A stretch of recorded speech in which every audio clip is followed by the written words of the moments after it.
So, when we last left Ruth, I feel like the guy on a TV show when it says to be continued last time in the book of Ruth.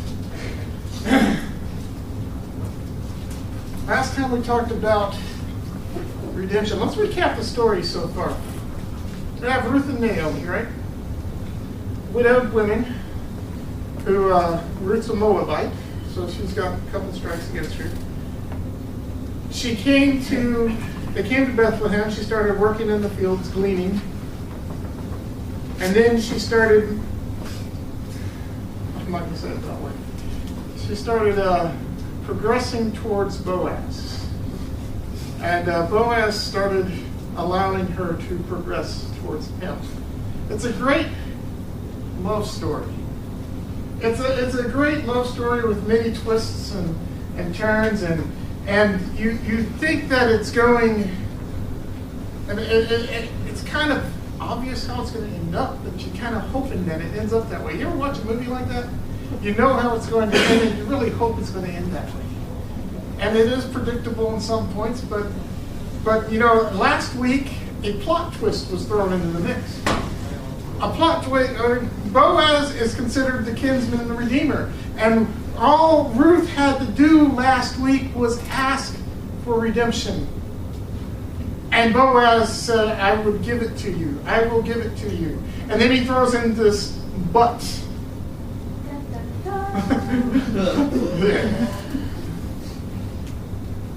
There is another person before me. And I don't know if you've read this, if you were watching this movie, if you were watching this as a movie and you got to that point, you're like, I'd be like, what?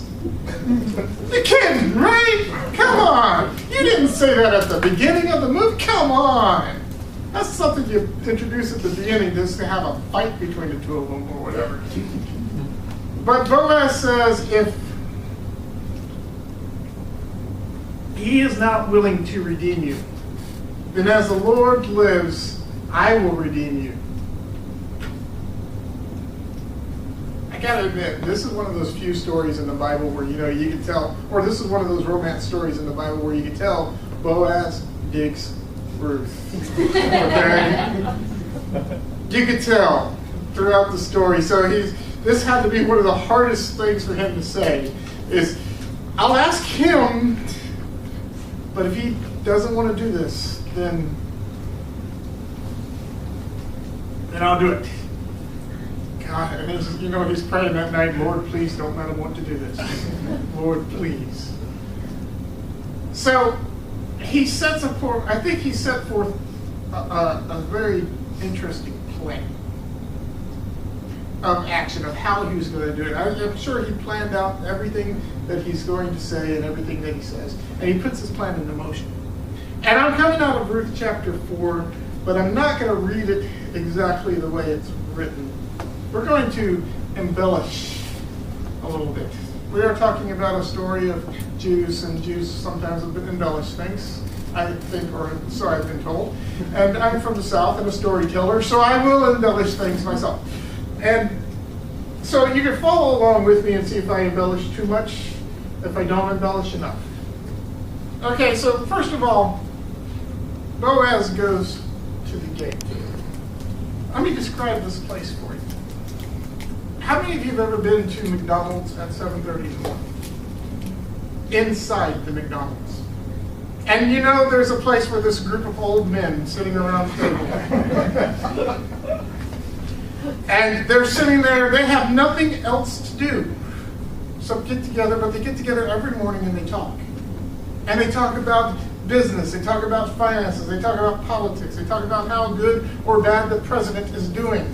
They figure out the war in Afghanistan and other countries that they don't even have anything to do with. They know the price of, they figure out how to get the price of gas down to 98 cents a gallon again. God, please let that happen. Maybe. They figure out how everything should work, and they solve all the problems of the world. Then they walk off and they tell nobody. This is kind of like one of those places, except it's more rich. It's more of a community. This is where all the business, and Boaz goes to where all the business transactions, all the political discussions, every man, woman, every man of business, of age or whatever, meets at this place and they're talking. This is where transactions happen. This is where the elders meet. This is the outside of the church on Sunday morning when the deacons are smoking cigarettes. Because you know all the plans of the church happen outside in the church, outside the front of the building where the deacons are smoking cigarettes. They talk about everything that they're going to do. But we're back there. Yeah, we can't. Having their coffee. There we go. Having their coffee, if that makes you feel better. But you know, I've been to churches where it all happens in that spot where the deacons are out there doing something. This is the spot. Boaz goes to the gate and he picks out and he starts fellowshipping with people and talking to the men, shaking hands, meeting up with the elders, you know, the elders of the town, and you know, being a presence. Because he knew that the people he needed to talk to, the person he wanted to see, was going to be there. And he sets himself in a strategic location where he knows that this man will walk by. And of course, as things would have it, the man showed up a little bit later, and he sees Boaz, and Boaz sees him while he's in the middle of a conversation with some other guys. He strategically picked out men of certain ages to come and talk to, and he knew who he needed to be there at this conversation. And he sees the man come by, and he says, "My friend, come, sit down here for a minute, fellowship with me, talk to me." And they start talking about business and talking about things. And it took, and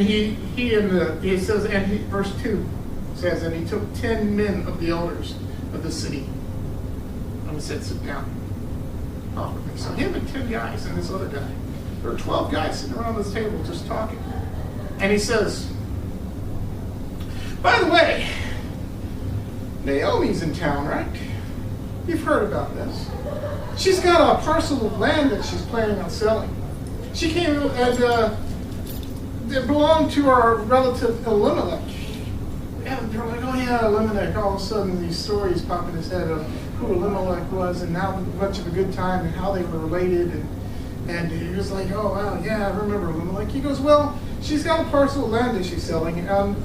So I thought I would just tell you about it, let you know, and see if you were going to redeem it. I was going to say in front of these people, buy it in the presence of those sitting here, in the presence of the elders, and redeem it.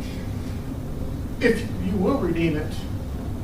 If not, if not, I come after you. And if you don't want to redeem it, so I'll be glad to. It's okay." And Boaz's heart's pounding in his chest.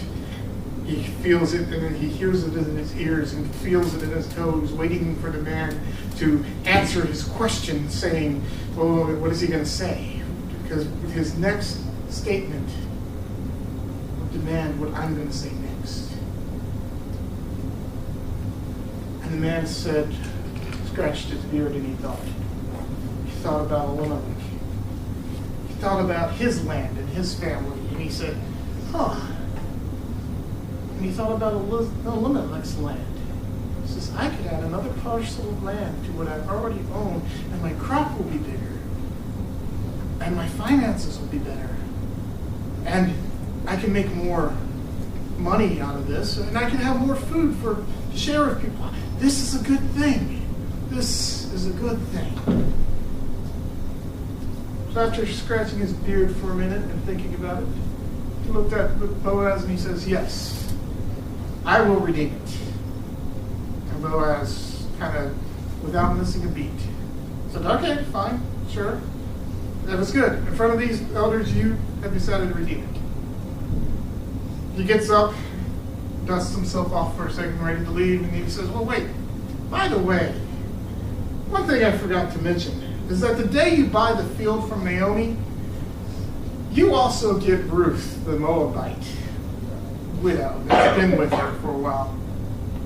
Just to let you know, and you have to perpetuate the name of the dead in their inheritance for a while." This stopped the guy cold. He sat there and he thought, whoa, wait, this is a Moabite. We can't have anything to do with Moabites.